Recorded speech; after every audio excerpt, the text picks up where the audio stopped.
Алло. Алло, Кутман таңың менен татынам. Нурдан байке. Бирге болсын, кандайсыз? Мен жакшы, кечир көпкө чала албай жүргөндүгүм үчүн. Жумуштар менен чуркап жүрүп. Түшүнөм.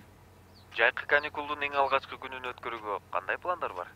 План деле жок, эми эле ойгонбодумбу. Анда жакшы экен. Даярданып тур. 1 сааттан соң барып алып кетем. Кайда барабыз? Анысы күтүлбөгөн белек болсун. Буюрса сага жагат деп ойлойм. Макул анда. 1 сааттан соң көрүшкөнчө.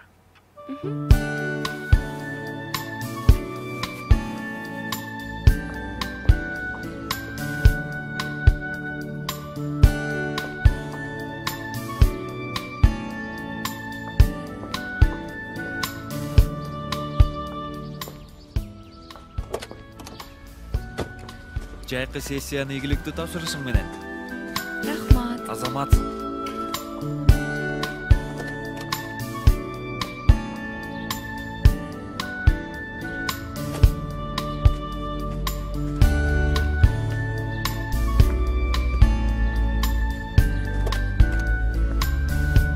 Кеттикпи?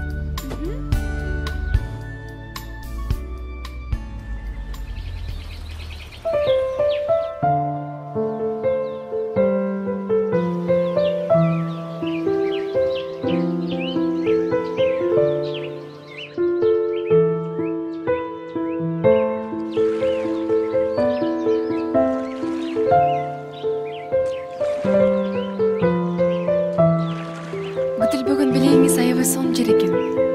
Мага жакты. Рахмат сизге. Бул баарысы эмес татынам. 100ге чейин санап, артыман барсаң, чыныгы күтүлбөгөн белекти ошол жактан көрөсүң. Макулбу?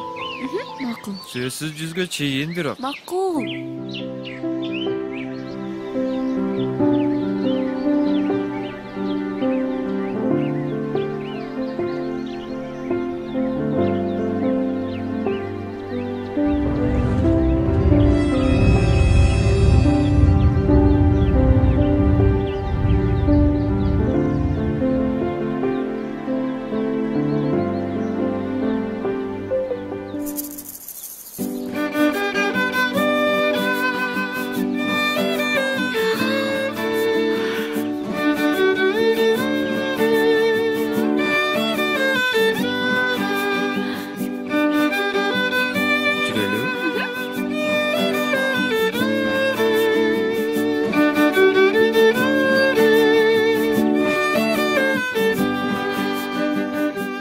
Эч эле түшүнбөй турам. Бул эмне? Булбу? Бул деген менин айым. Шындыкпы?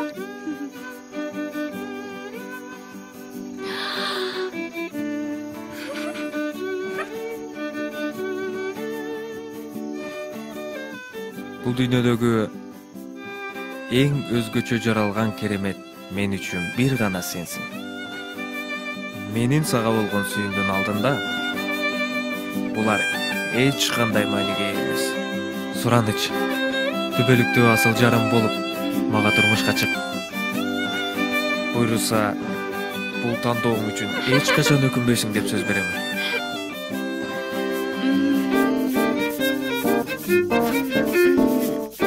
Telefonla cevap ver. Telefonla cevap ver. Алло, Нурдан байке. Алло, кимдейсиң? Жинди кылма болду го ушул Нурдан байкең сенин. Жөөк чай сен белең. Ким болмок эле дагы менден башка? Нурдан байке деп ойлопмун. Азыр эле түш көрүп жаткам. Андан башканы ойлобосоң дагы кимди түш көрбөк элең? Эмнеге чадың деп сурабайсыңбы? Мен да сагындым. Жок эй, сагынып эмес. Жаман кабарым бар.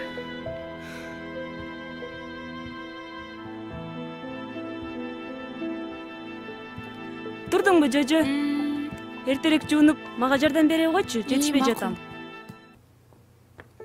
Күндөгүдөй окумуш кызым. Багың дагы колуңдай таттуу болсун. Рахмат. Олтуруп эле жакшылап жөө албайсызбы? Бир нече минуттага эч ким соттоп жибербестир эми? Убакыт болсо гана кызым. Атасы болдуңузбу? Галстук. эми өйдөдөн ала түшсөң эмне болот элең? Бас, алып келе калчы. Кызымдын куймагынан жеп алайын. Бисмилда. Жакшы жай турдуңбу, кызым? Жаным десе.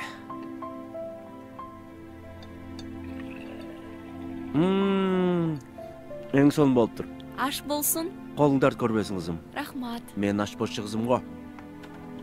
Мына менин баш болушчу кызым. Кандайсыз? Жакшы.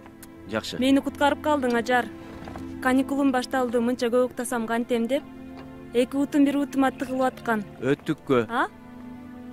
2 бутум 1 өтүккө тыгылып болот. Эми шашканда. Мунуңузду байлаңызчы бүгүн. Эми үстүдөн байлай түшсөң эмне болот элең эми? Ой, мен шашып атсам, качан байламак элем? Эми мен байласам тез эле жетип каласың. Сиз да олтуруп тамагыңызды жеп алыңызчы. Мен өзүм эле байлап берем. Бир машинеде кетебизби экөөбүз? Бат-баттан өзүңүз эле байласаңыз болмок. Өзүмдүн тестиерим болсоң өзүң. Башам. Азыр аяша таң чалды. Быйыл жибек көлгө бара албайт дейт. Энеси айылда сырколоп калыптыр. Айторошуга каралашат дейт. Анан сен да эс алуу убактыңда үйдө отура бербестен жибек менен кошо барып келсе дейт. Эмнеге үйдө? А көлчү? Кызыксың го? Сени канча жалгыз жиберебиз? Жалгыз эмес, бүт эле окуу жайсагы студенттер менен бирге барабыз го. Эми аларды биз тааныбайбыз да. Көлгө барбаганда эмне? Айылга бар деген турасыз, батасы? Эми барса эмне болуптур? Арсланбап айыл аталганы менен эң сонун кооз жер. Жаш кезимде далай жолу каникулда барчумун. Билебиз аныңызды. Канчалык кооз болбосун, кантсе да айыл да ал жак. Ала качып кетишсин анан. Болбогон нерсени айтпачы. Айылдын тоң моюн зөөкүрлөрү. Барса Сабырдын үйүнө барат. Аяшенебизге аралашып, каралашып, колуна кол, бутуна бут болуп берет. Же унутуп эсиңен чыгарып койдуңбу? Айшенебиздин эмне кылганын илгери бизге. Эмнеге унутайын? Бирок эми жаш кызды жиберүү шартпы азыр? Мен бир жолу, бир жылда адам чейс алып келсин деп жатамга жарды. Айылданбы? Ажар, айтып эле жүрүм го. Сага жагат барсаң, Апам сарсына болгудай, анан өзүмдүн дагы анча бутум тартпай турат. Тартат эле болчу, эгер Нурдан байкең ошол жакта жүргөн болсо. Койчу, жок чач. Койбой эле. Саламатсызбы, Чолпон байке? Ооба, биз олтурабыз. Сиз кайдан көрүп? Жок. Макул. Кайсыл Чолпон байкең? Класс савчикпи? Эмне дейт? Азыр келем дейт. Жолдон өтүп бара жатып тааныбай чалдым дейт го. Байкуш. Дагында эле үмүт үзбөй жүрөбү.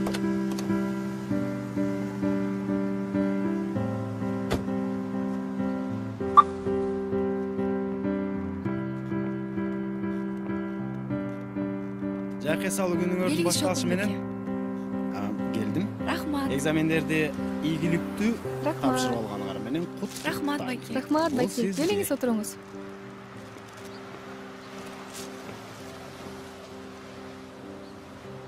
Бул эмне болуп туруш? Эс алууда ошондой болмок беле? Эс алуудай кылып, жакшыраак жер таап, ошол жактан барып олтуралы? Жок, рахмат Чолпон байке. Үйгө качуу убакытта болуп калды. Балким башка күнү, Ушундай да болмок беле? Жүргүлө, жок дегенде жакшыраак болмосак калып барайын. Түйдөн болсо да. Жок. Рахмат Чолпон байке. Эмне үчүн? Айтпадымбы үйгө баруу керек? Балким Нурдан болбогонум үчүндүр. Эмнеге андай дейсиз? Эгер Нурдан сага ушундай сунуш кылса, чынын айтчы. Ага да ушинтип жок деп айта алат белең? Жо эмне үчүн өзү Нурдан? Жок өзү айтчы, эмнеси артык ошол Нурдандын? Чолпон байке, сиздин эмеңиз артык? Нурдандынчы, Нурдан. Баарыңар бирсиңер. Жакшысы тынч коюңуз менен Чолпон байке. Бактыңызды башка жактан издеңиз.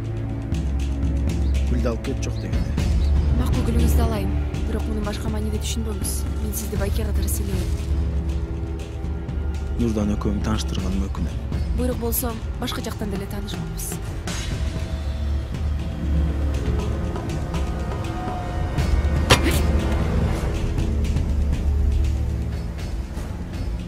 кандайсыз Ирекеже? О, Ажар, келгиле. Сонун, өзүңөр кандайсыңар? Жакшы. Бул сизге. Ой, рахмат. Кандай жибек сулуу? Жакшы, рахмат. Мода сизге. Жөн жайлы? Ооба. Башчы мырза өзүндө?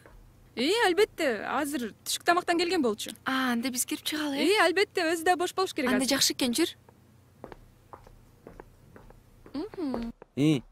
Кандай анан кызым? Апаң менен атаңдар жакшы турушабы? Жакшы. Жумуштарыңыз жакшыбы өзүңүздүн? Шүгүр. Айшүрөк эжем келип, ооруңуз жеңилдеп колуңуз узарып калдыбы? Узартпай калсын ал. Бул дүйнө иш жүргүзүү тартибибиз дүйнөлүк мерчемге туура келбейтимиш. Лондон тартибин киргизем деп баары жоктун баарын алмаштырып жатат. Бу жазаган ишим аз эле. Эжеңер келгенден бери ушул офистен күнү түнү башым чыкпас болду. Жакшы го. Жаңы дүйнөлүккө кымага түшүп алсаңыздар. Жакшы албетте. Бул жаштар баарыңар бирдей эле көз караштасыңар. Айзирек эже эмнени карап жатат? Гүлдөрүңүз чаң басып кеткен турбайбы? Кече эле жууп аткандай болгон. Эми терезе ачык болсо чаң басты да.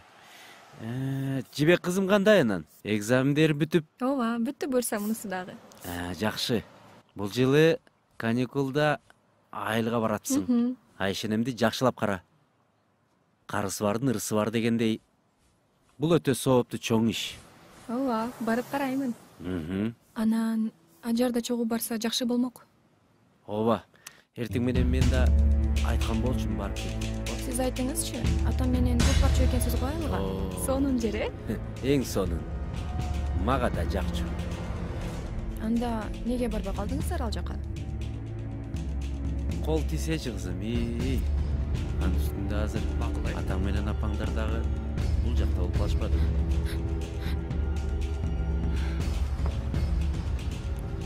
Ата. Жүйөк мен кетем айылга. Жакшы го. Макул. Апама айтып коесуз да. Азыр эле жөнөгөн жатасыңарбы? Ооба, өзүңүз айтып элеңиз го, бардык нерсенин эрте болгону жакшы деп. Ооба. Жакшы калыңыз. Макул. Жакшы барып, жакшы эс алып келгиле. Жакшы.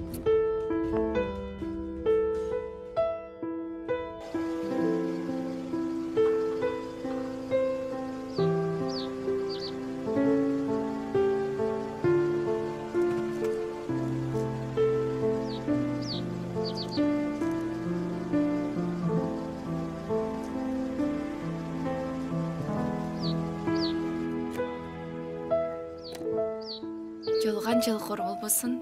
Бир келип көрүүгө арзыган аябай көркөмдүү жер экен, Бул дагы эчтеке эмес. Айылдын эң кооз жерлерин бул жерден көрө албайсың. Көрүү үчүн басуу керек. Бас эне. Ажар, басчы эми. Мындайда бүгүн эңсип жаткан шаркыратмаңды көрө албай каласың. Айылдан ары дагы алыспы? Алыс эмес. Айыл бул жакта, шаркыратма болсо бул жакта да. Айылга барган соң кайра бул жака келебиз. Келем да азыр биринчи шаркыратмага барып, анан айылга өтүп кетебиз. Тентектенбечи. Ушунча жүк менен элестет шаркыратмага чыгып баратабыз. Азыр эле бадыңбы өзүң жакын деп? Жүк менен эмес да, алга чыгууга жетип алалычы. Дагы алдыда 1 ай убакыт бар го. Жибек чаач. Азыр эле баралычы? Жок. Жибек чаач.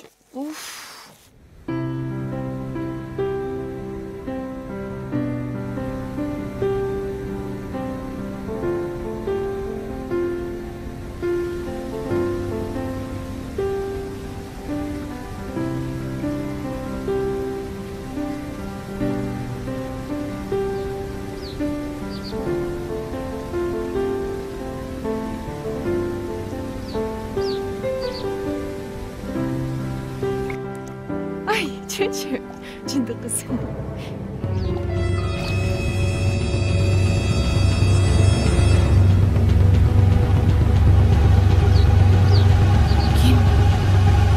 Ким? Чүчү кеттикчи. Кайдагыны баштап сиз дагы. Бир жакшынакай отурган үйдөгү кызымды Болуп калчы эми. эмнени болду кылат? Деги кандай атасыз? Кечээден бери кызыбыздан кабар жок. Болуп калчы эми. Жаңы эле айтпадымбы? Айылда байланыш жок экен. Бар, бир дөңсөөгө чыкса деп айтпадыбы? Ажар ал дөңсөөгө чыга элек болсо, байланыш кайдан болсун? Үйдө эле отурса ушинтип күтмөк белек. Качан ал дөңсөгө чыгат да чалат деп. Көп кайгыра бербесең, мына Айчүрөк деле Лондондо жүрүп келди го. Эми Кудайга шүгүр өзүбүздүн жерибиз го. Ата апа, койгулачы эми таң атпай талашып тартышпай. Бир аз күтө турса өзү чалат. Күтпөгөнгө арга барбы, кызым? Бирок байланыш болору менен мен кайттым. Айтамын, мен мындайга чыдабаймын. Кудайым.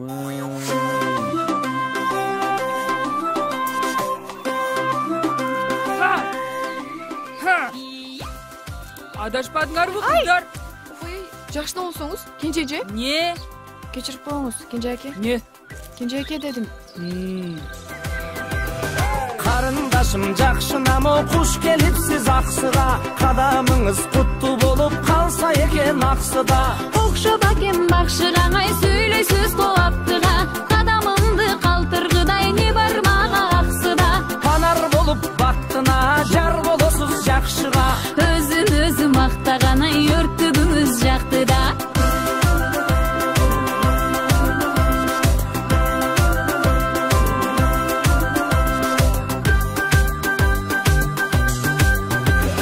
Кымча экем белиңиз, кур чекен го кебиңиз, карындашым айтыңызчы кайдан болот элиңиз. Кыйытып сөз бекерин ай сурап кайдан экеним, макул айтсам айтайынчы Кыргызстаным экеним. Билген мындай жериңиз бир экен го жерибиз, аксыз сиздин жериңиз ай, мен болом желиңиз.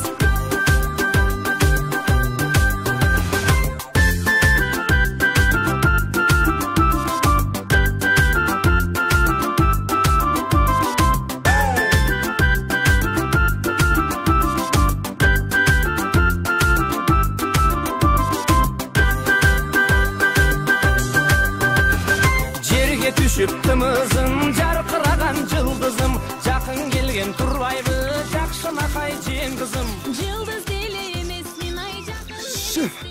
Шыр, кыздар. Мен бүт баарын көрдүм. Жок, алар такыр башка кыздар. Мен бүт баарын көрдүм дебедимби? Бас дегенде баспайсың мени. Адашпай элесизби? Алар такыр башка кыздар. Мен адашканым качан көрдүм. Ассаламу алейкум.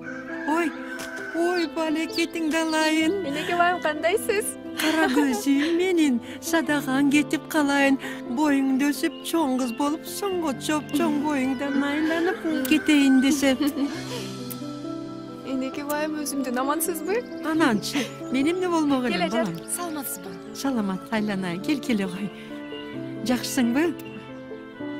Жакшы. Амелесин жакшы келип алдыңбы? Силердин келериңерди уккам, бирок мынчалык эрте келет деп ойлогон эмесмин, балдарым. Жүргүлө, келгиле, мен көтөрүшүп коеюн. Жок, жөн эле коюңуз. Силе кармашайын. Жеңил эле. Кандай кызым?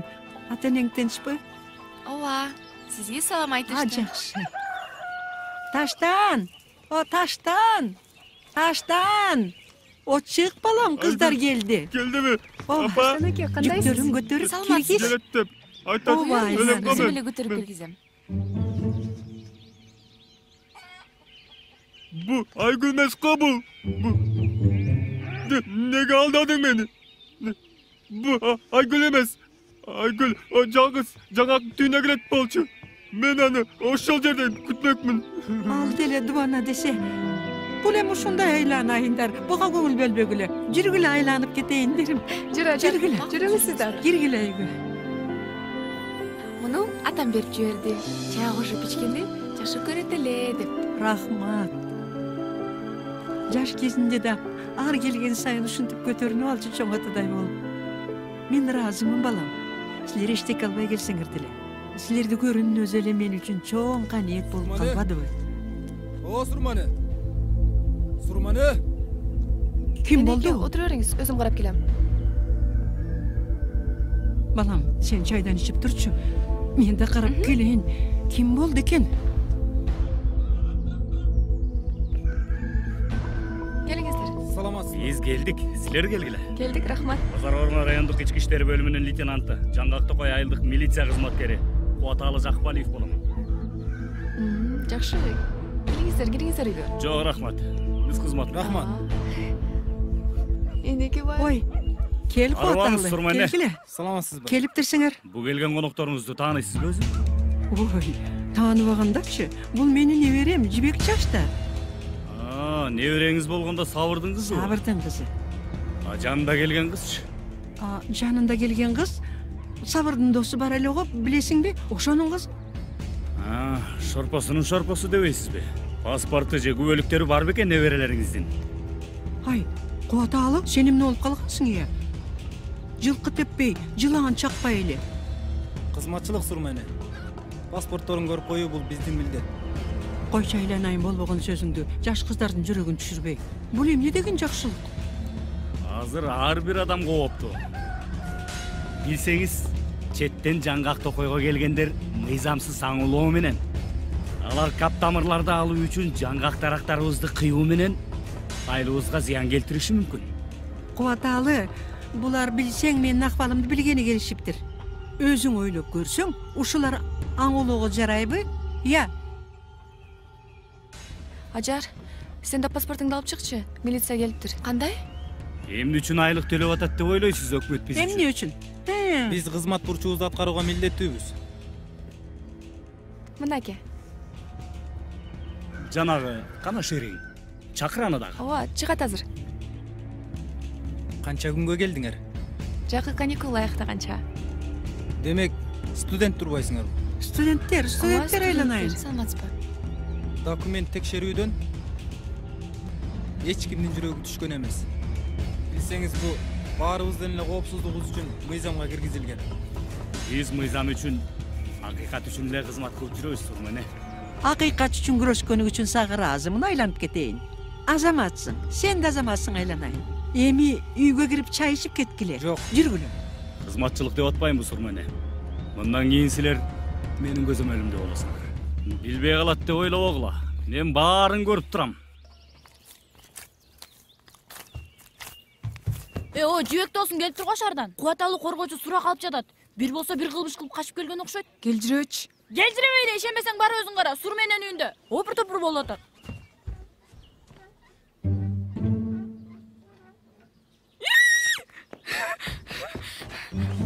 Ой.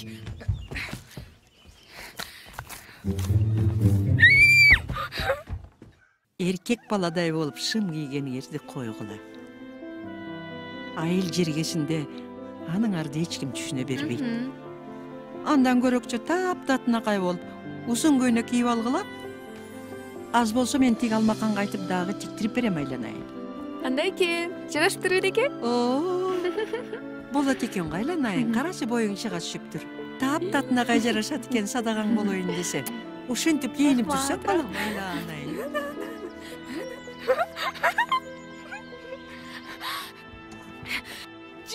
Достум, кандайсың? Турсунбаев. Кандайсың өзүң? Жакшы, келе турган күнүң да бар экен го биз жакка. Бар да, анан өзүң кандайсың? Кандай жүрөсүң? Жүрөм Кудай деп. Жаман агарыпсың го? Эмне шаарда күн жокпу? Ошол элем го. Жүр, отур. Ой, Айшина кандайсыз? Жакшысызбы? Жакшы, айланайын. Небереңиз келип сүйүнүп калдыңызбы? Сүйүнүп калдым, албетте. Сен келгениң өтө жакшы болду да. 3 жыл болуп кетти окшойт, Ошондой болуп калды окшойт. Окуудан такыр бошой. Окууларың жакшыбы? Окуп Жакшы, рахмат. Өзүңчү? Эмне тапшырам деп тапшырбай койдуң? Айштам да. Казан аяк университетине тапшырасың деди. Качан тапшырайм деп атасың анан? Тапшырам буйрса. Ой, Турсунай, бул менин досум Ажар. Таанышып алгыла. Турсунай. Мен да Жебектин эң жакын досу болом. Сен ар келгенде айта берип таанып да калгам, сүрөтүңдү да көргөм.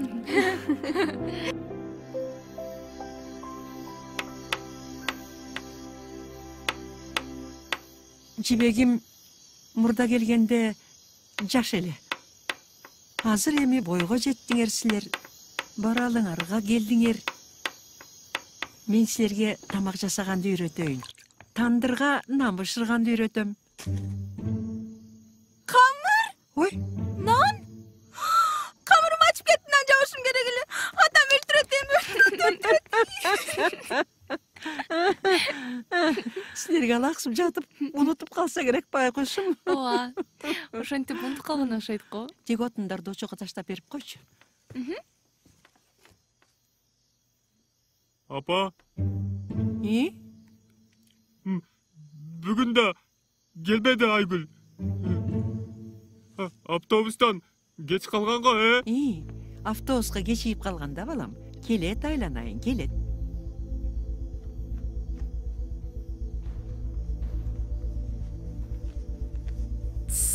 Апа!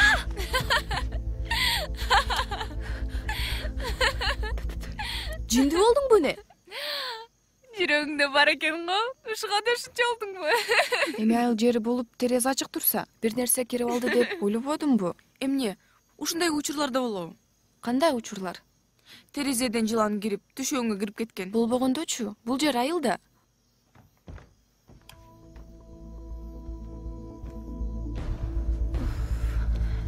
Жакшы жат.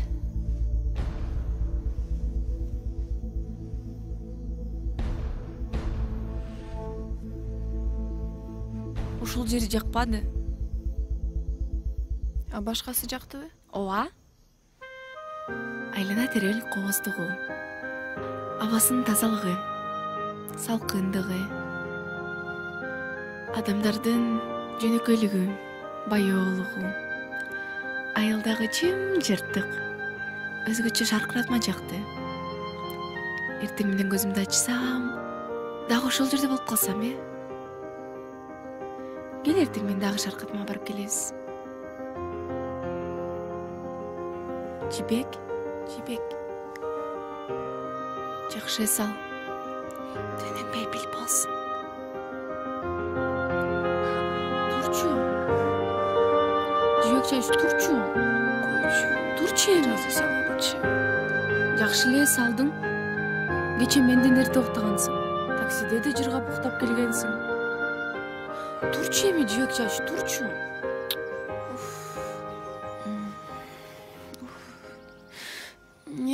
Эмнели болтасың? Эч нерсе, тур кеттик. Таң атпай кайда? Таң эбак аткан. Шаркыратмага барабыз. Тур бол. Болбочу, эмне бар ал жакта? Жибек чайчу, турчу эми, болчу, турчу, жибек чайчу. Койчу.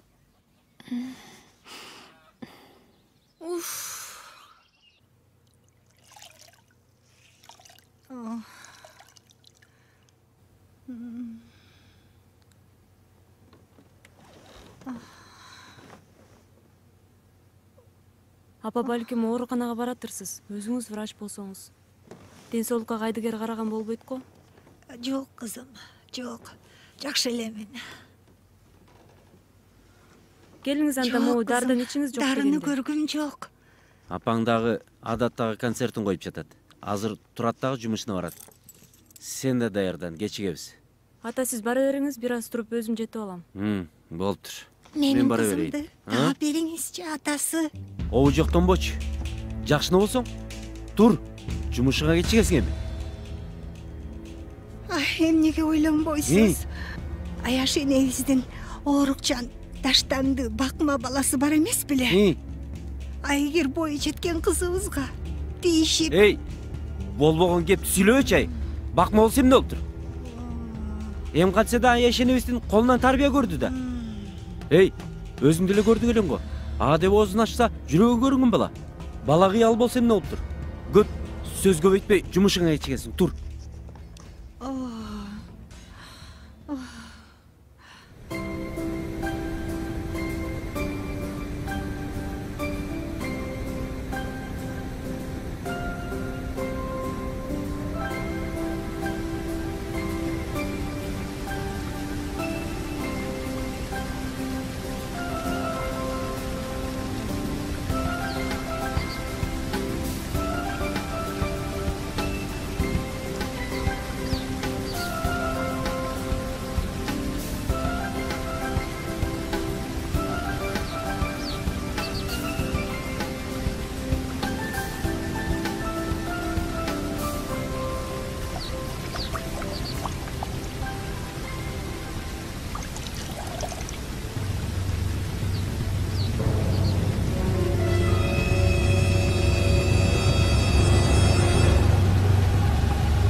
Болбогон сөздү койсоңчу, балам.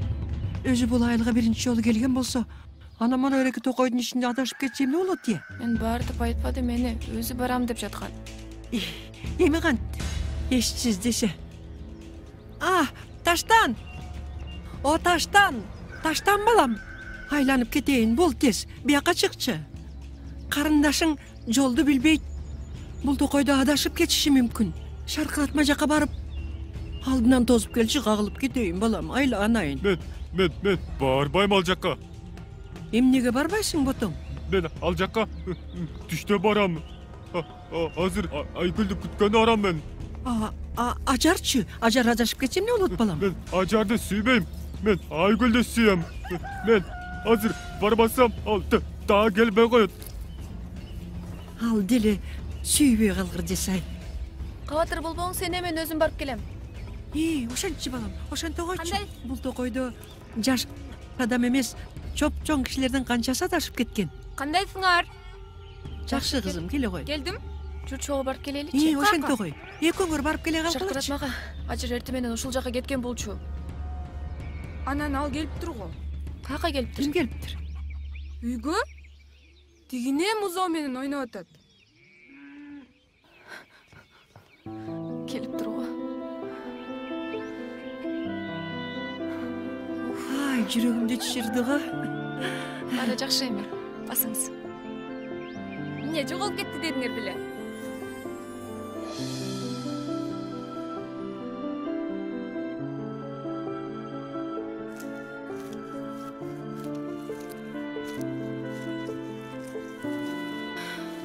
Келдикпи? Келдик.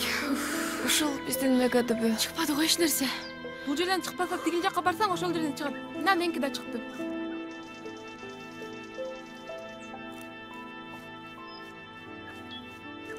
Аяшко э? Айтпай эле койчу. Алло. Апо, кандайсыздар? Атам жакшыбы?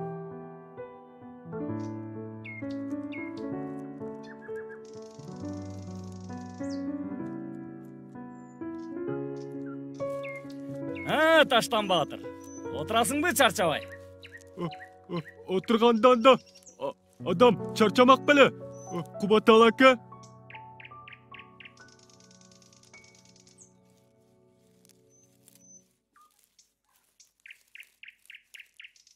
Келе болду.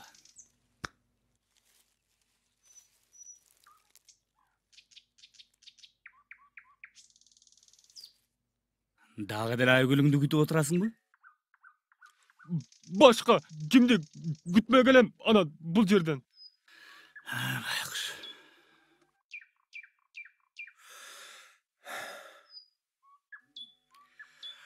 Таштан. Айгүлүңдүн турмушка чыгып кеткенин билесиңби өзү? Чыкса жамтыра! Ал да айтмели! Ал келемдеги могу! Ал келсин! Жаман деген! Ал жарыш келет! Силер алдайсыңар мени! Силер баргар алдайсыңар мени!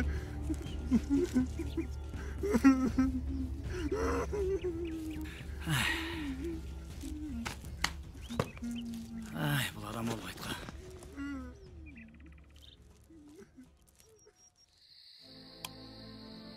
Жана эртең мен кечеки күлөкөнү дагы көрдүм. Жүрөгүм бир сулк этти. Бирок эмнегедир корккон жокмун. Кандайдыр бир жылуулукту сездим. Эмне экенин аябай билгим келип турат. Келиртиң мен дагы бир жолу барып көрүп келебиз. Уйкучуң десе. Жакшы сал. Түнүң бейбил болсун.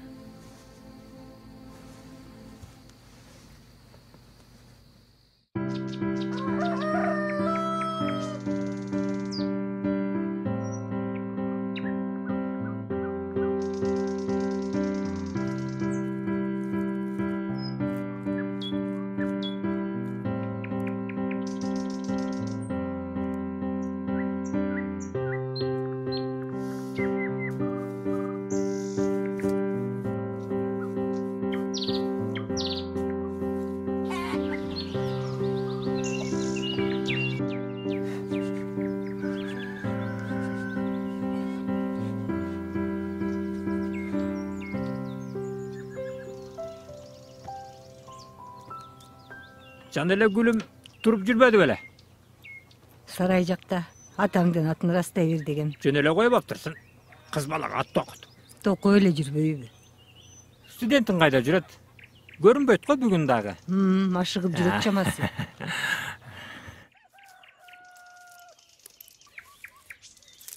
Азаматым десе, тагып койдуңбу? Баракелде. Бисмилlah. Ата, О, кызым. мен окуум эртерээк документ тапшырыш керек экен. Апаң айт. Эжекең менен сүйлөшсүн. Тапшырыш керек болгон болсо, тапшырасыңар да. Макул. Мынакей. Студентиң келсе айт. Бекер убакытты корото бербей, капшыттагы чөптү баштай берсин деди де. Болсо бүгүн кечке.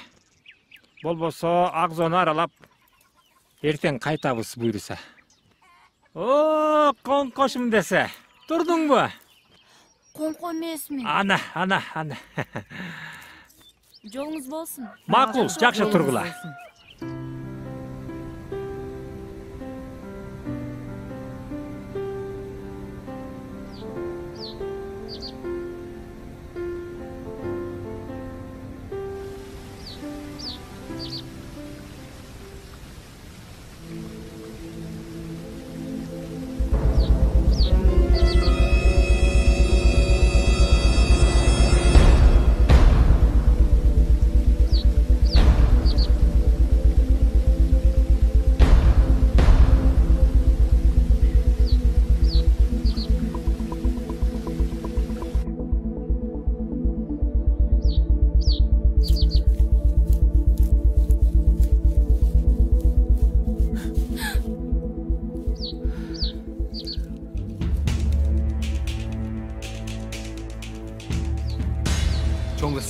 Эгер байкаган болсоң бул жер Токой. Тасага шаар эмес. Айланның аю, карышкыр деген жапай жырткычтарга толтура. Жалгыз жүргөндөн сак болсоң.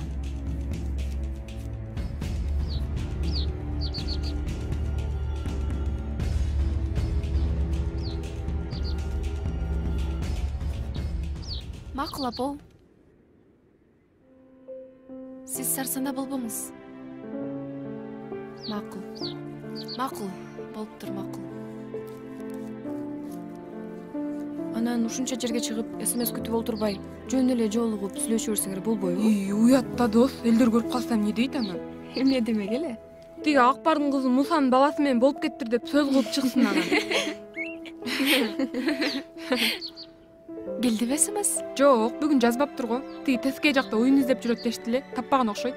Тапса бул жака чыгып жазмакта. Сен жазып койдуңбу анан? Жазып койдум. Эсен аман таап алыңыз дедим. Баса. Бул жерде да аю карышкырлар барбы? Кайерде? Ушул Мегадөбө жакта. Жок айылга кар калың жаап эле кышында жакындап келишпесе, айылга мындай жакын келбейт. Анда тиги шүмшүк мени алдаган турбайбы? Кайсы шүмшүк? Жанакы шаркыратмада коркутуп жатканчы. Аны көрдүңбү анан ким экенин? Көрмөктүгүл сүйлөшкөнгө да жетишти. Ким экен ал? Дагы бир коркутканды жакшы көргөн шүмшүк го. Устам жүр. О, таштан жанына отуруп. Жо, рахмат Котол аке. Мен жумуштарым барайын. Жо, рахмат Котол аке. Таштанбай, кандай отурасыңбы? Устам. Отурам. Ырысы жок. Жакшылык түгүлбеген. Батыр, отурасыңбы?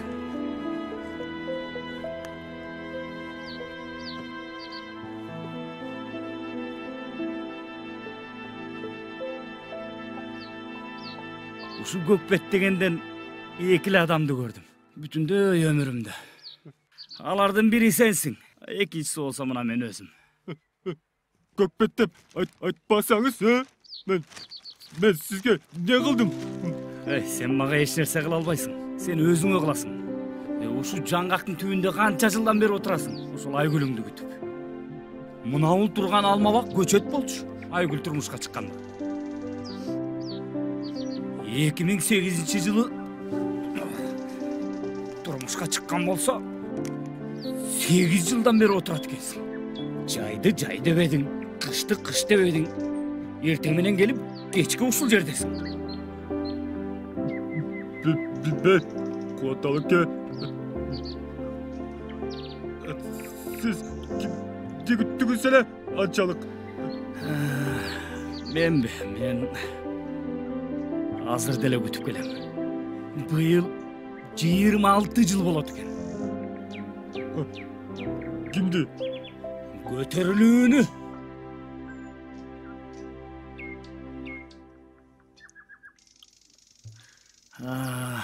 Биздин тагдырлар окшош таштан.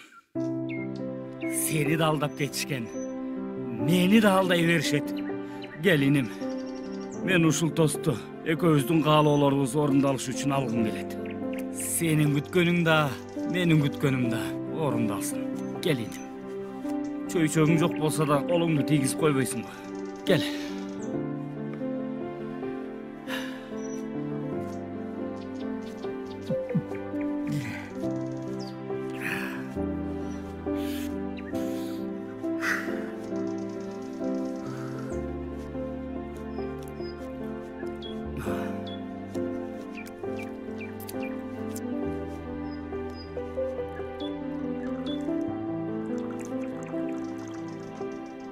Gelinin. Sen de bir de alıp koyayım. Ben içmeyim koya, kuatalak ya. İçesin. İçesin. Çoң жигит болуп калбадың ба? Мына 8 жылдан бери Айгүлгө үйлөнөм деп отурасың. Айгүлүн келишин каалабайсың ба? Каалаймын, каалабасам олтурат билем. Анда ал иним. Мен бул тосту сенин Айгүлүн келсин деп. Менин даражам көтөрүлүп, борборго башчы болуп барайын деп койдум. Кел алып, ичпесең болбойт иним. Таштан аке, эмне кылганыңыз? Туруңузчу. Турчу ордуңа. Мени кыйнабачы балам эми, картайып калган энеңди. Айгүл, келбе. Ушунсеңиз келмек беле? Жүрдем эми. Таштан аке, болуңузчу, куртпаңызчы энемди. Келет, мен билем. Айгүл!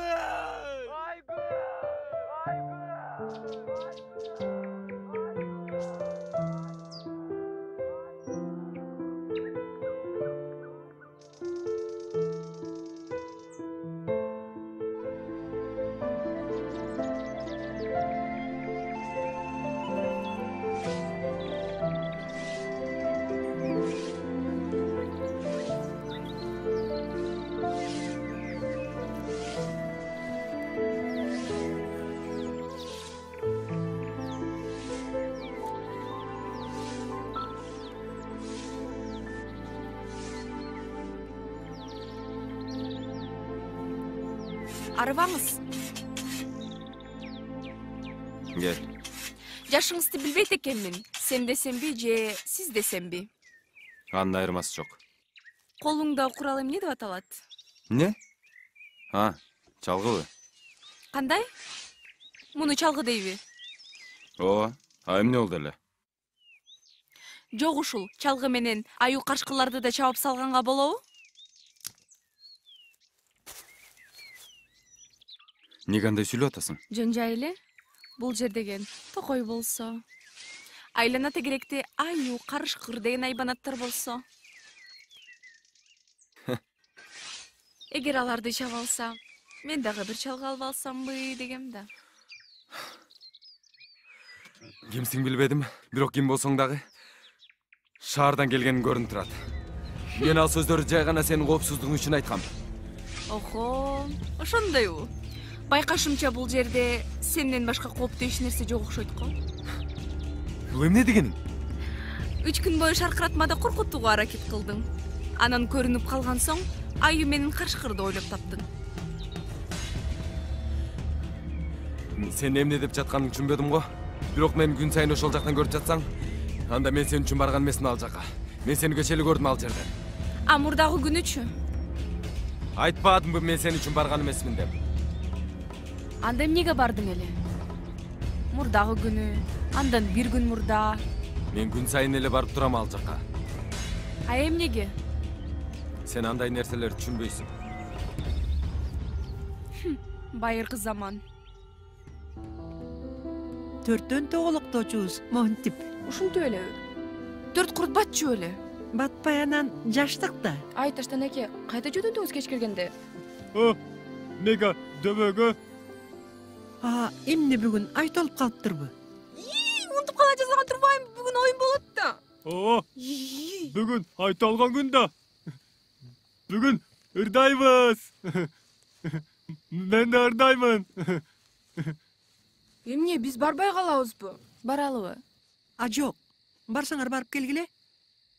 Ушундай жаздын жарык айлуу түнү менен жаштык деген канимет да балдарым. Барып келгиле айлан айындарым. Жүргүлө кеттик.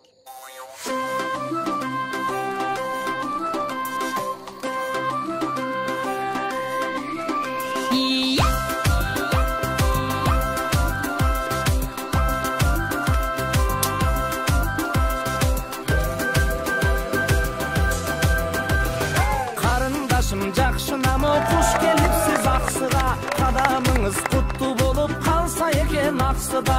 Окшоп акен бакшыга, ай сүйлөйсүз кооптуга, кадамымды калтыргыдай не бар мага аксыда. Канар болуп бактына, жар болосуз жакшыга. Кезекти шаардан келген конокторго берсек, кандай дейсиңер?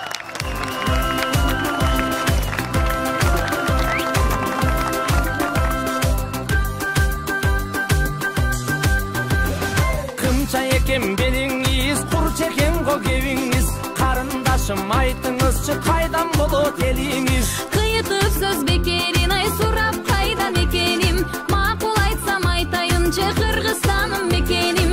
Билген мындай дериңиз, бир экен го жерибиз. Аксы сиздин жериңиз, ай мен болом жениңиз.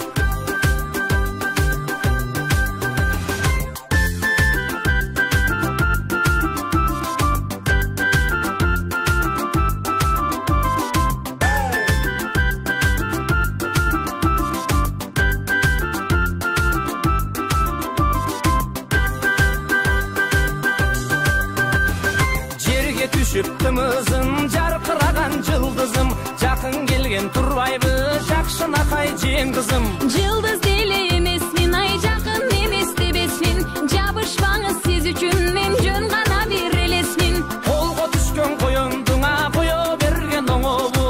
Коюңузчу таекеси ошенткен да болобу.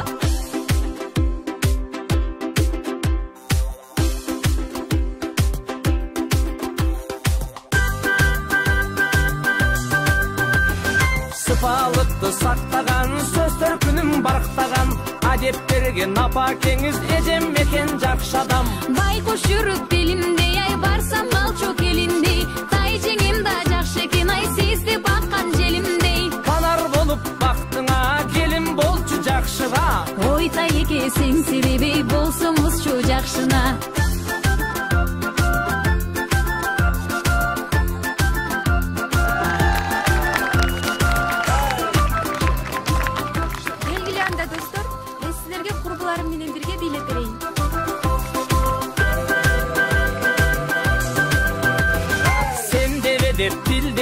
Сезе албай дилдегим, сага эмне маанилүүбү, дилде эмес дилдегим. Мындан капа кимге ким ай болуу керек билбедим. Сен десеңиз мен таарынбай, мени дейсиз дилдедим. Айтпаганым батынан, о туйчу өзүң татына. Туйган менен мен да тайке турам бир аз тартына. Карындашым жакшына, келин болчу аксыга. Келин болсом ыраазы элем, тайке сизди жакшыга.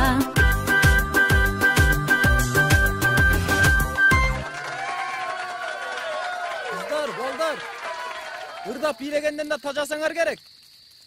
Ак чөлмөк издеп келбейлиби? Ай түштөн ооп кетелекте. Кандай дейсиңер?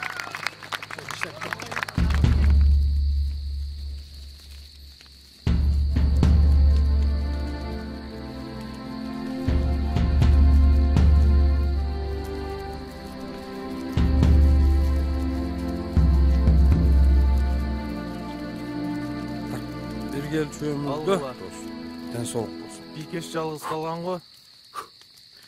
'Жалгыз калтырыппыз го, досу.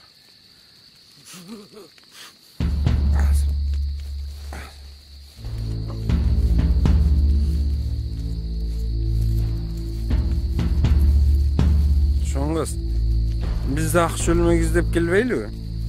Балким биз таба аларбыз. Мен ойногонду билбейт экенмин. Өзүм үйрөтүп коем, чоңгыз. Карасаң келесе олорду. Тийишип атышкан го. Кайка сен Бектемир, жөн эле койчу. Айылдык деп сен эмне? Азыр. Коготпой турасыңбы? Чоңгыз, балдар ушундай. От души балдар. Жүр. Акча өлмөк издеп келебиз. Балдар, ойногусу келбесе жөн эле койбойсуңарбы? Сен аралашпа. Биз сага аралашпайлы кой. Шер, ордуңду билчи. Эмне кыласың абийириңди кетирип? Sen 2 жыл шаарда жүрүп келип алып, шаарлыктар менен бизге котормочу болоюн деп турасыңбы? Айбан, мен сени... Эмне?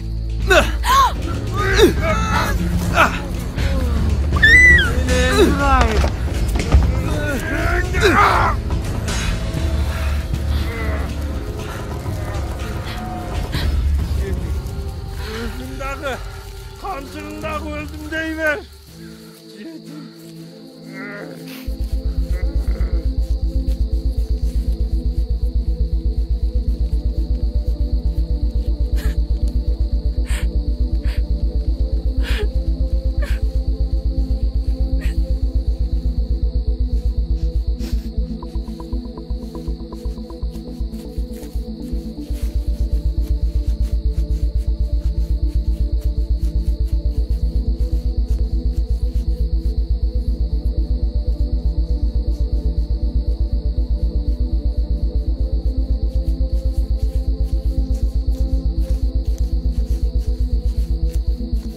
Ay kolum.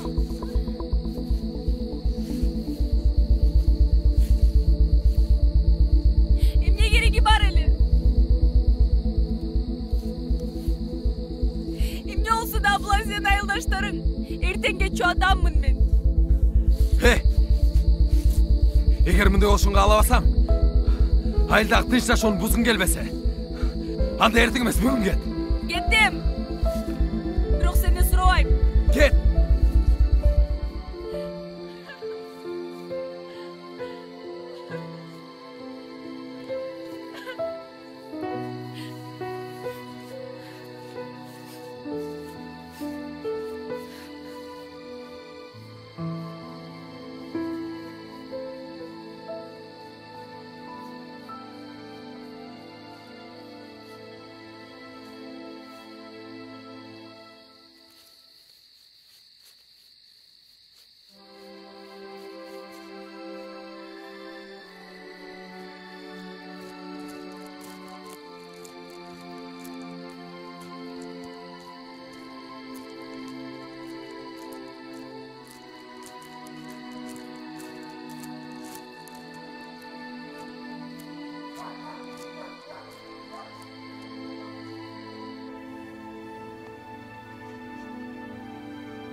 Ажар, эмне болду? Эмне болду сага? Бирөө бир неме дедиби сага? Шера келерби? Өзүм эле моюн жулуп алам мен алар. Эмне болду анан? Ким эмне деди айтсаң? Өздөрү мушташып кетишти. Бектемир сага болушуп тигилерди урган турбайбы? Өздөрүнө жараша. Аздык кылат бул дагаларга. Неге ыйлайсың? Деге иш жериң эч нерсе болгон жокпу? Ыйлабачы. Мындайлар эч нерсе эмес го дос. Ушуга да ыйлай бересиңби? Ыйлабачы, болдучу. Негизи Бектемир жакшы эле бала эле. Мынтип урушканын мектеп кезинен бери бир да көрө элекмин. Бир болсо Ажарды бир көрүп жактырып калган го? Кайдагын айтпачы. Не үчүн да? Өзүң деле көрдүң го, барар мен сени биринчи көрүп турса да кыйшаңдап сага ыргесе сунду. Жок эй. Ал айна гүлү менен сөзүп жүрө турбайбы? Ал биринчи жолу көрүп турган эмес болчу. Кандайча? Жанакы шаркыратмада шүмшүк ушул да. Бектемирби? Койчу. Ооба, ким аты? Бектемирби? Анан ошол Бектемир силерди аңдып коркутуп жүрүптүрбү? Ошону айтса? Кечеде көрдүм, чөп чаап жүргөн экен. Чын, Дося. Анда сени чын эле сүйүп калган турбайбы? Айта бербечи эми. Анткени ал бекерден бекер бирөөгө монтип тийише бербейт. Мен аны жакшы билем го.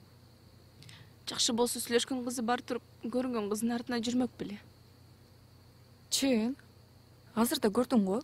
Ошончо элдин арасында Айнагүлдү таштап чалгыз. Кетириптир го байкушту. Силер билбейсиңер да мунун баянын. Эмнени? Атам деле айылда токойчу болуп иштейт.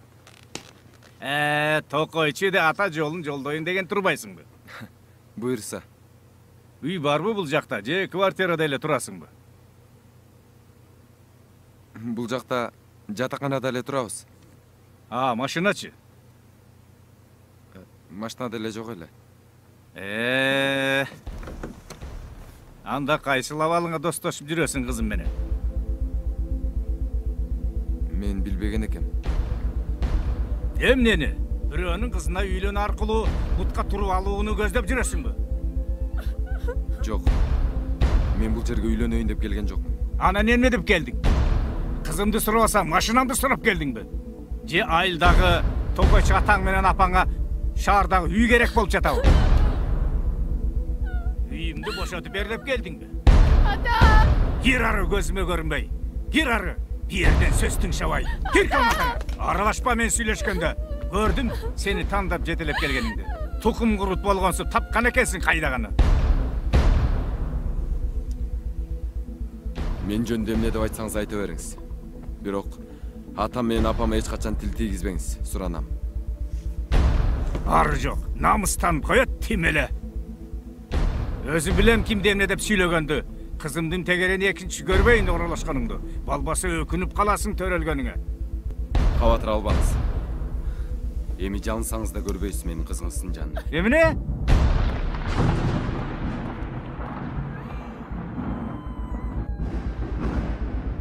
Ал кызды өтө катуу сүйгөн окшойт. Окуусунда, жумушунда таштап салып, айылга келген соң 3 айдан ашык ордунан тура албай жатып калган байкуш.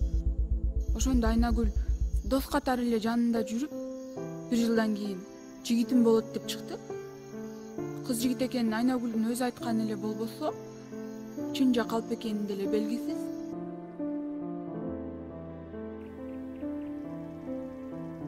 Бала, тур. Тур.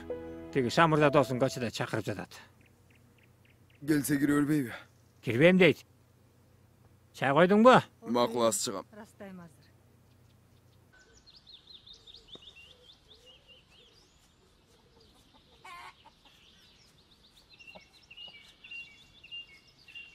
Gel Aynagül. Sen kim? Hajar belең? O Aynagül, gel. Sen шаарыңа кете турган оюң бар біз? Ооба. Неге мынтип сүйлөп жатасың? Эмне болду анчалык? Сен Бектемирдин кандай адам экенин билбейсиң. Айнагүл, кызганганга кажет жок. Кечинде Аксанбай эле кой. Мен көрүп турдум баарын. Эмне болуп атасың? Кечинде эмне болгонун элдин баары эле көрбөдүбү? Сен аралашпа. Шунун баарына сен күнөөлүүсүң. Муну шаардан эшитип келбегениңде болбойт болчу шунун баары. Айнагүл, кечирип кой. Мен такыр күнөөлүү эмесмин. Анан жада калса Бектемирге менде эч кандай. Сен шаардыксың. Мына сенин айыбың. Сен аны эмеле айыгып аткан жаратын сыйрып, ага туз сеп, аны азаптап атасың. Мен аны жаратын билбейм. Сен билбейсиң. Мен аны адам катарына кайтарыш үчүн эмне гана кылган жокмун. Айнагүл, менин эч кандай силерге тиешим жок. Ал өзүңөрдүн ишиңер. Тиешең жок болсо шаарыңа кет. Айнагүл, өзүңдү бас. Аралашпа. Мен силерден сурап кетем да. Башка сөзүм жок. Аябай эле коркутуп жибердиң го. Эмне элейсиң? Күнөө сенде эмес экенин баарыбыз билебиз го. Ойлобочу.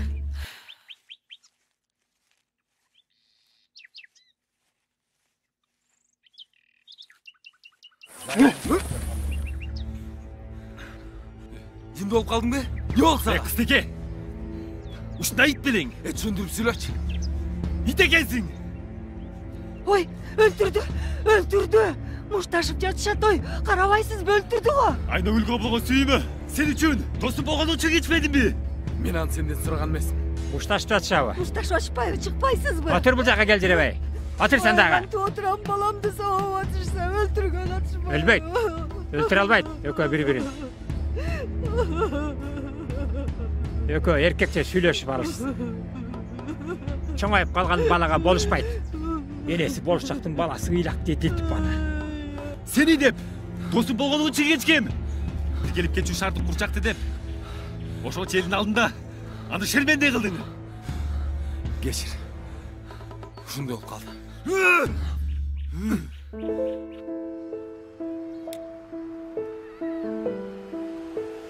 Жаным, карачы, кандай гана керемет. Келечекте биздин балдарыбыз дагы ушундай аруу, таза, сүйүктүү болсо экен, э? Сураныч, жаным дегенге бир аз шашпай туралычы. Эмнеге?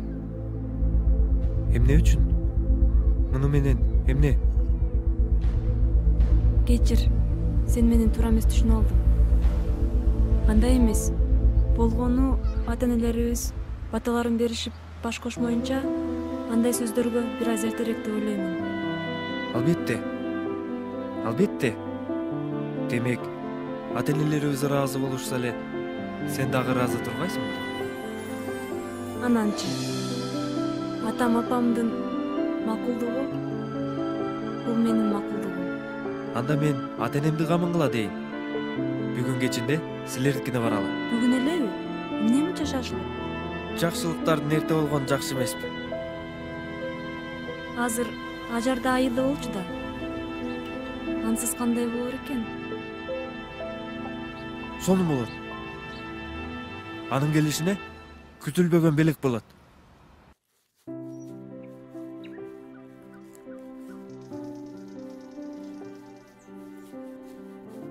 Колуң көтөр. Кыймылда. Кимсиң? Азыр ат салам. Мен жакшы адаммын. Атпаңызчы? Атам. Бул жака кимге келдиң?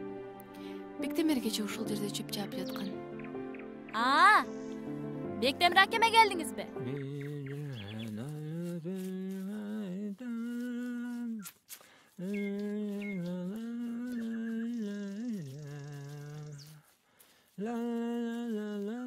Саламатсызбы? Саламатчылык. Ата, карасаңыз, Бектемир акеме келиптир. Кел кызым, Бектемир үйдө жок бекен. Мен мындай эле өтүп баратып, ушул жерде болсо учураша кетейин дегем. Кече чөп жаап жатканын көрдүм эле. Чөп чаап атканда бүгүн эмнегедир келе элек го. Кел отур, келе кой. Кел. Кел отур кой, кел эми. Айылга келген конок кыздардан окшойсуң, э кызым? Мурдатан келгениңди эстей алып турам. Ооба, Сурмайышынын үйүнө каникулга келгенбиз. Сурмененин небере кызы, дос кызы менен шаардан келиптир деп жаткан. Демек ошол кызы сен турбайсыңбы? Ооба, өзүбүз да доспуз, аталарыбыз да дос бизде кезинен. Жакшы. Атаң Сабырдын досу болсо биз тааныйбызбы? Мурдатан келип жүрөбү? Жаш кезинде көп келчү экен. Таанысызбы билбейм. Аты Автандил. Автандилдин кызы турбайсыңбы? Ооба, тааный турбайсызбы? Тааныйм. Атаң бул сенде убагында көп келет балчы бул жака. Атаң жакшы адам. Акем келди, тигине.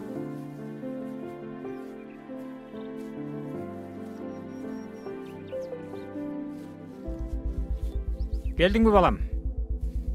Келдим. Сен эмне кылып жүрөсүң бул жакта? Мен түнкү. Бул эмне дегениң? Адам бажырга адам келет да. Эгер рахмат айтуу үчүн келген болсоң, анда рахматың өзүңө буйрусун. Мен эмне кылдым? Мен артыман аңгы шаарга кетчи. Тат болду. Кайт кызым.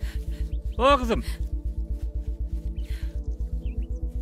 Сен адам болсун деп шаарга үмүт менен окууга жиберсем, сен айбан болуп келген экенсиң. Акмак десе.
Кечир. Мен сени ыйлатайын деген эмесмин. Кече айткан сөздөрүңдү эстеп, бүгүн да ушинтеби деп корккон биринчи муш көтөрөт болдум окшойт.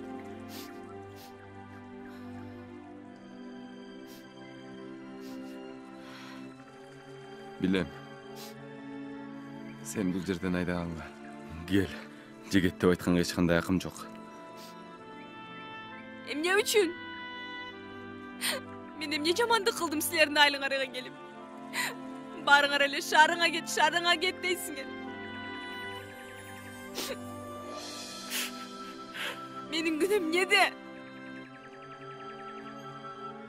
Сенде эч кандай күнөө жок. Анда эмнеге?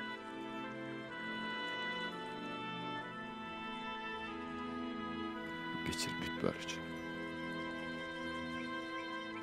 Бүт бар үчүн кечир.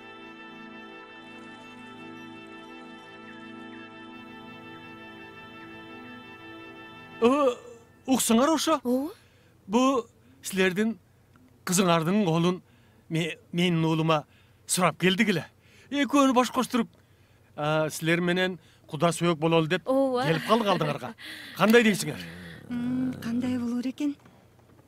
Кыз өзү эмне дер экен? Өзү да кашайып, айылда каникулдап жүрдү эле. Анын үстүнө эжесин да турмушка алигиче бере элекпиз. Жок, апаке. Сиз туура эмес түшүнүп калдыңыз окшойт. Биз Айчырөккө келгенбиз. Кандайча? Ажар экөөбүз жон гана ага карындаш катары мамиле кылчубуз. Хушу балам, силердин үйүңөргө аябай байланып калган окшойт. Бирөөсүн балдыз карындаш кылып, экинчисин келинчек кылып алсамбы деп жүргөн турбайбы? Түшүнүктүү. Макул. Эми заманды өзүңүздөр жакшы түшүнөсүздөр да. Кыздан бирөө сурап көрөлү, анан кебизди ошого жараша уланталы. Апасы, кызыңа кеп салчы, эмне дер экен? Макул. Ай, бул эмне отуруш? Жинди болуп калдыңбы, кызым? Билесиңби булардын эмне деп келишкенин? Билем. Билет элең? Кабатыр болбоңуз. Бул сиз ойлогон нерсе эмес. Дагы эмне деп ойлойм? Билет элең го бул баланын бир тууганың менен. Айтпадымбы, апа? Дагы эмне деп жатышат? Сенин ыраазычылыгыңды сурап жатышат, кызым. Чыгып отура бериңиз. Жоопту өзүм чыгып беремин. Бул эмне дегениң? Шерменде кыласың го бизди. Ушунча кылганың азбы? Дагы бир отоло башыбызды жерик. Апа, мага ишениңизчи.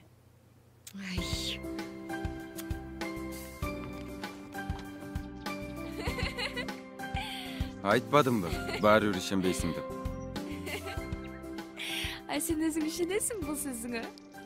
Ананчы? Укмушко Пушкиндин алтын балыгындай болуп. Алланын сыноосу экен да. Балыктан тилейсиңби, жеменденби дегенсип.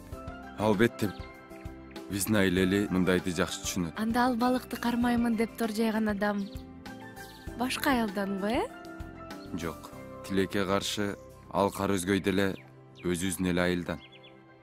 Ал да бул айылдан болсо, ага эмне жетпейт? Бул жашоодо адам баласы эмнелерди гана каалабайт дейсиң. Демек, менин жообумду күтүп жаткан турбайсыздарбы? Ооба да. Ооба. Сен көңөр эми эмне айтсаңар, биз баарына макулбуз. Кел отур. Кел. Жок, отура берсин. Менин жообум мындай. Жок. Эч качан. Кандайча? Ал эмне дегениң, кызым? Эмне үчүн? Силерден да убара кылып келтиргеним үчүн кечирим сурайм. Мындай кылбасам болбойт болчу. Уулуңуздардын ким экенин билбесеңиздер, эртеңки күнү катуу өкүнүп калышыңыздар мүмкүн. Айчырөк. Уулубуз кандай экен? Эмнени айтып жатасың, кызым? Уулуңуздар Нурдан Баатыр мен билген эркектердин арасында эң кара өзгөй, жана намысы жок. Айчүрөк, оозуңа карап сүйлө. Болбосо Сен унчукпай турчу. Жакшы билесиздер, биздин үйдө эркек бала жок.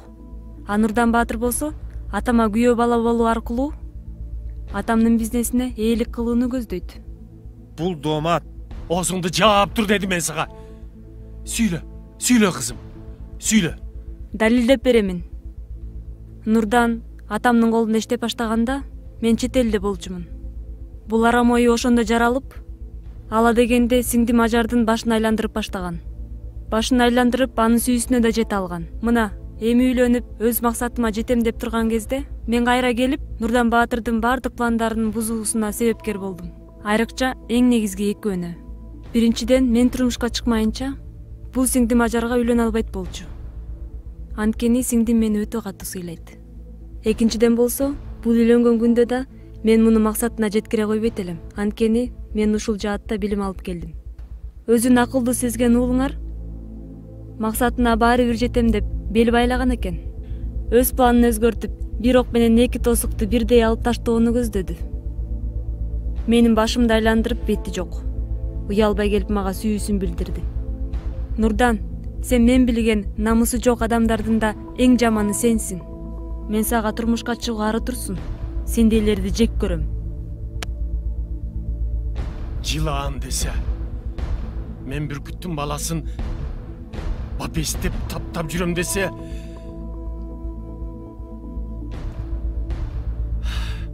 Сени менен анан сүйлөшөм. Кечир Автандил. Тынчыгарды алганыбыз үчүн. Кабатыр болбосоңуздар, эми жаштар да. Кечирип коюңуздарчы. Мындай нерсе оюбузда деле жок болчу. Биз жакшы ой менен эле келдик эле. Мындай нерсе оюбузга деле келген жок. Акымак. Апа. Апа деме мени.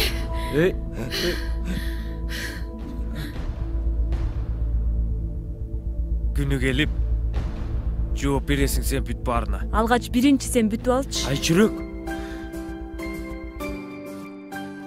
Кош.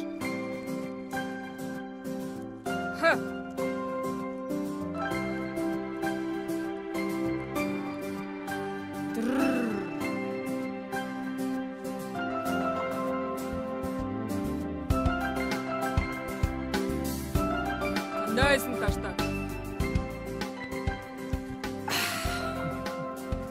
Жакшы.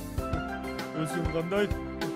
Мен жаман Не болду анчалык? Жададым барды. Мен да сагышып бир адамды сүйгүм келет. Жандап басып жанында жүргүм келет. Сүйдө анда. Кимди сүйөм? Толтурого. Ким? Балдарбы? О. Ким бар мисалы? Ким гана айтчы? Бектемир бар. Жок.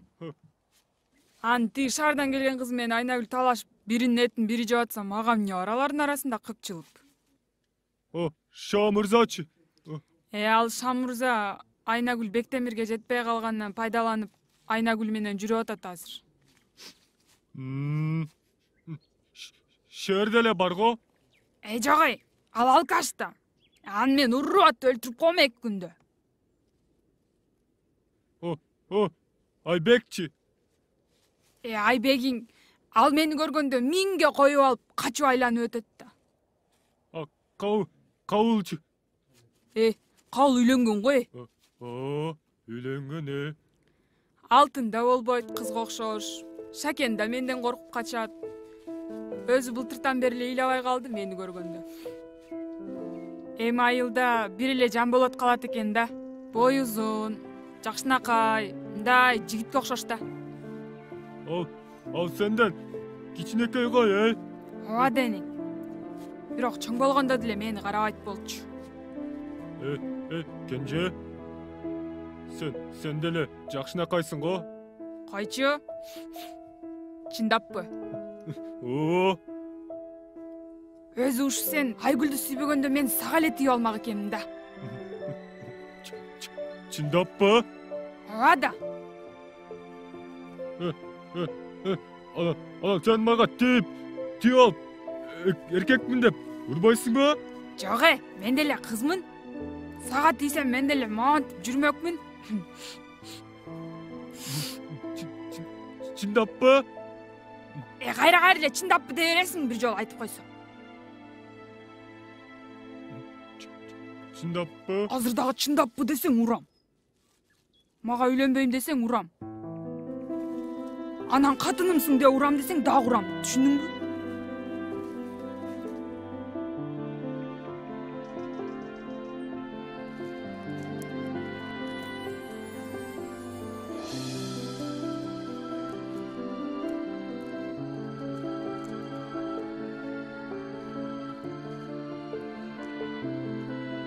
Көрүшпөй калсак кош. Эртең го кайтаар күн. Ага чейин жолугабыз да. Рахмат баары үчүн. Арзыбайт. Келем го дагы. Сүйлөшөбүз да. Макул. Мен кирейин. Макул.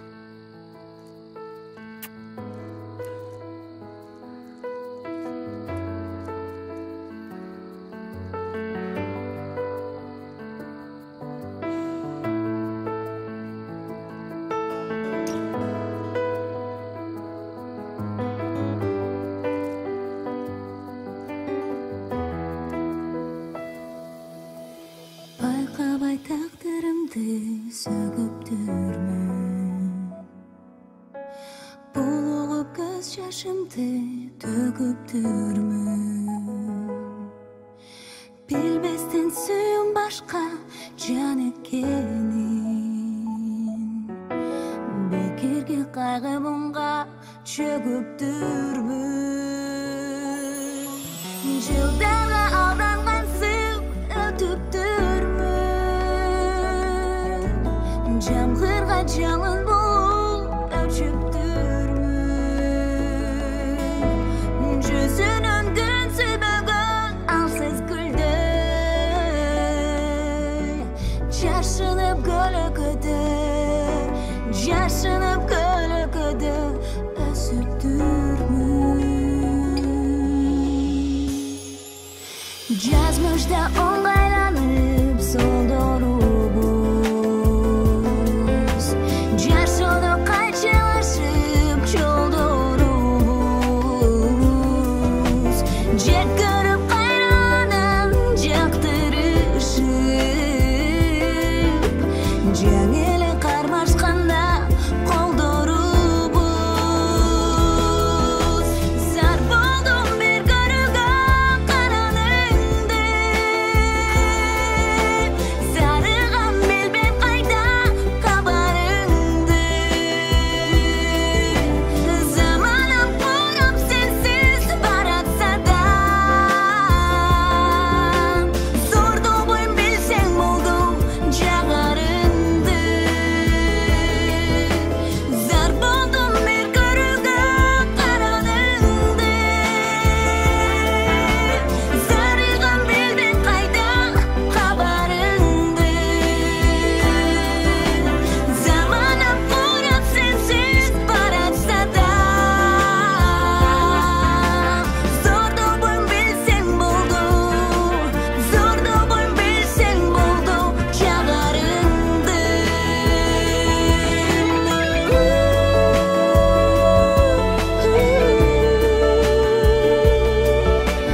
Билсең болду жагарыңды, ай ай.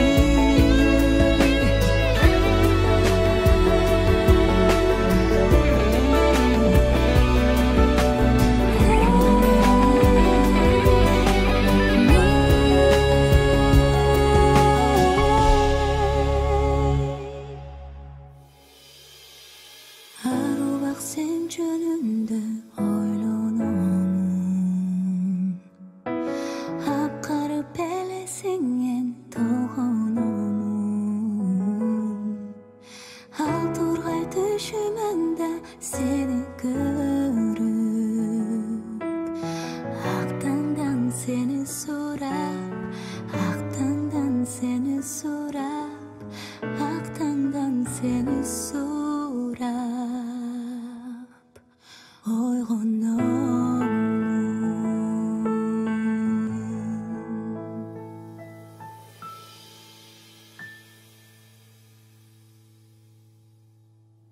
Потом bu эмне эле болгон? Макул турсун айым. Айланайын десе. Энеке. Садаган болоюн. Жакшы жетип ал. Келип тургун. Сабаган бошогондо макулбу? Тез-тез келип тур. Жакшы жүрүңүз. Мен сагынам да силерди. Келип турам мен. Кагылып кетейин. Жакшы жетип ал, келип тур. Кетпегенге айла барбы? Ыйлабачы. Биз дагы келебиз да. Мен келбесем да жибек сөзсүз. Ооба, келип турса да айланып кетейин. Келгиле балдарым. Жол алдынан пата берип коеюн. Балдарым узун өмүрлүү болгула, бактылуу болгула, ден соолукта болгула, келечегиңер жакшы болсун, келем болсун, тилеген максатыңарга жеткиле. Жаратканым дайым силерди колдоп жүрсүн балдарым. Амин. Аллаху акбар. Баскың келбей жатканда караганда эмне? Кеткиң келбей турабы? Кетпегенде эмне? Кеткиң келбесе кыла берди анда. Ким үчүн?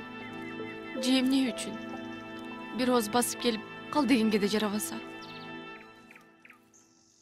Кантип айта алсың? Өзүңдү ойлоп көрсөң, тигил узун тырмактарың менен эмне? Айыл келиндеринде жаңак тере аласыңбы? Же очокко от жагып, тамак жасап, нан жасап, жада калса уйсай албасаң. Анан ушунун баарын көрүп туруп, кантип айта алсың кал деп? Бир ооз эле кал деп айтканда баарын кылмакмын. Тамагын да жасамакмын. Уюн да саап, нанын да жаап, жаңгагын да термекмин го.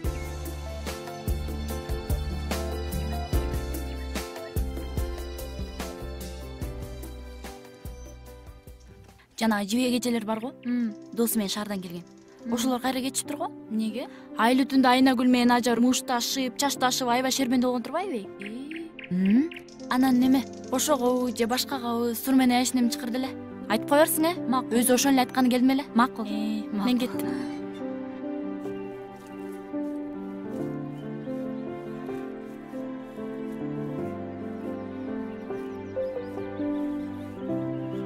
Аяшыңы кандайсыз, жакшыбы? Чынара, кызым, кандай? Амансың? Жакшыбы?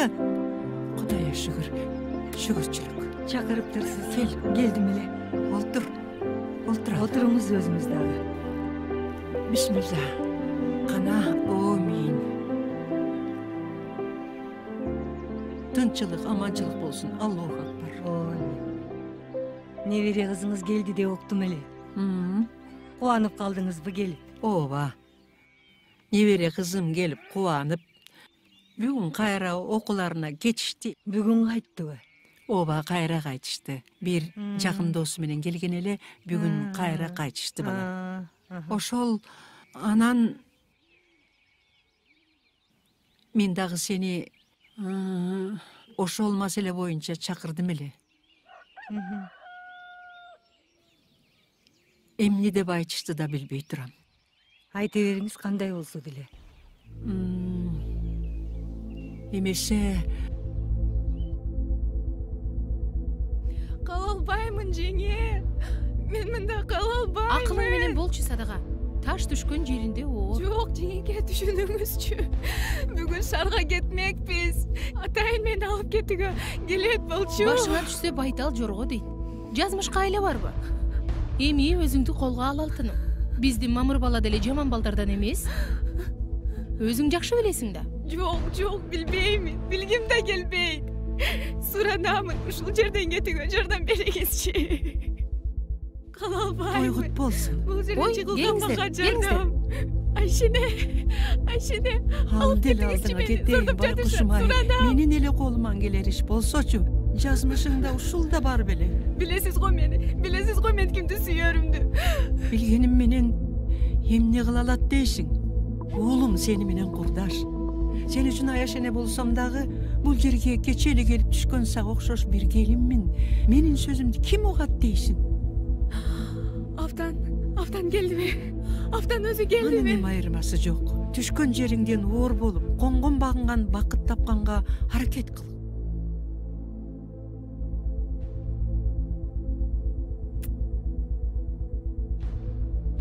Бактылуу бол, кызым. Жакшы тургула. Отуруп кетсеңиздер боло? Жакшы барыңыздар, Чай ичип кетсеңиздер болмок. Чынара. Суу. Чынара, өзүңө келчи. Сүйбөй калгыр десе, жүрөктү түшүрмөй болдуң го. Мейли жардам нерсем берейин. Мен барып, сүйгөнүң менен болжошомун.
Эмнеси жеңе?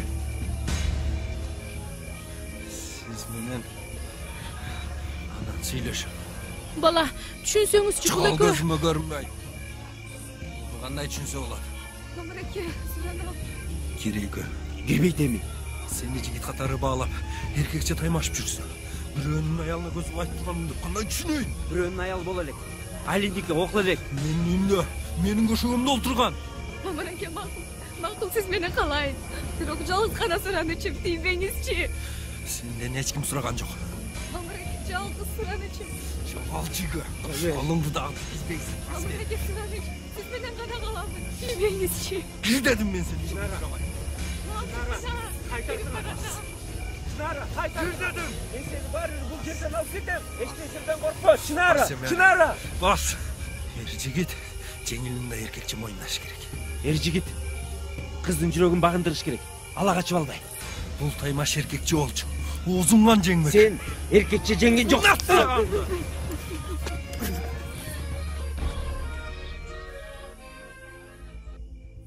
Ошентип бир түндүн ичинде ал улуу сезим талкан болуп жокко чыккан.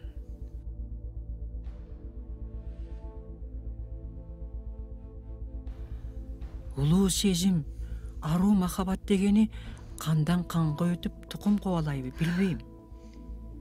Бүгүн ошол сүйүп, күйүп, бири-бирине жетпей калган эки жаштын перзенттеринен мен так ошондой сүйүүнүн кайталанып жатканын байкап калдым.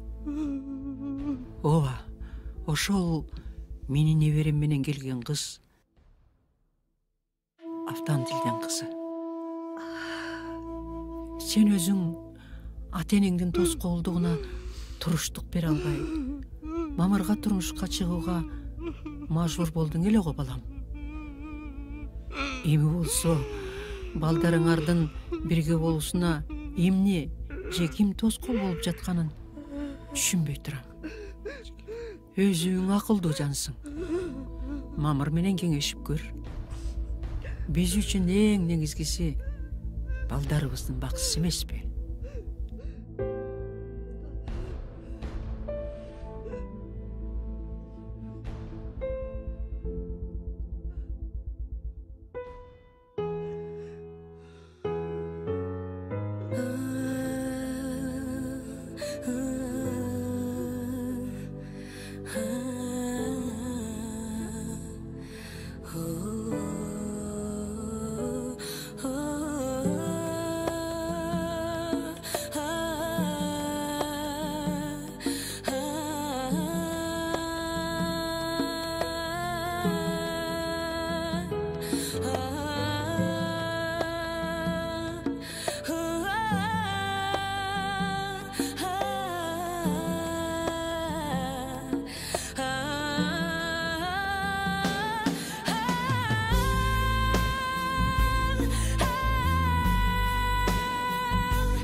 Кызчу.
Мен айылда. Кайда айыл? Эмне деп көрүп атасың? Bilmezden suyun başka can ekeni. Алло, Жүйөкчач. Чоң энем жаңгакта колу айылда жашайт деп айтчу элең. Кел бул жылы көлгө эмес. Эс алууга ошол жакка барабыз. Жамгырга жалын бул өчүптүрмүн. Жүзүнөн күн сүбөгөн ал сезгүлдөй. Жашынып көлөкөдө, жашынып көлөкөдө өсүптүрмүн. Жазмышта оңгайланып солдорубуз, жашоодо кайчалашып жолдорубуз. Жек көрүп кайрадан жактырышып, жаңы кармашканда колдорубуз. Зар болдум бир көрүүгө караныңды, зарыгам билбейм кайда кабарыңды. Заманам курап сенсиз баратса да, зор добойм билсең болду жагарыңды. Зар болдум бир көрүүгө караныңды, зарыгам билбейм кайда кабарыңды. Заманам курап сенсиз баратса да, зор добойм билсең болду, зор добойм билсең болду жагарыңды.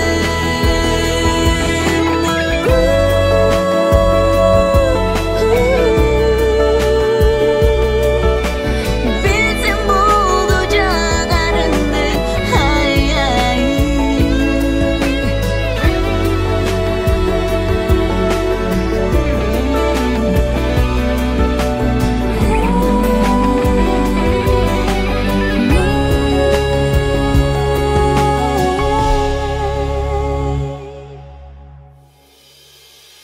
Арубак сен жөнүндө ойлономун,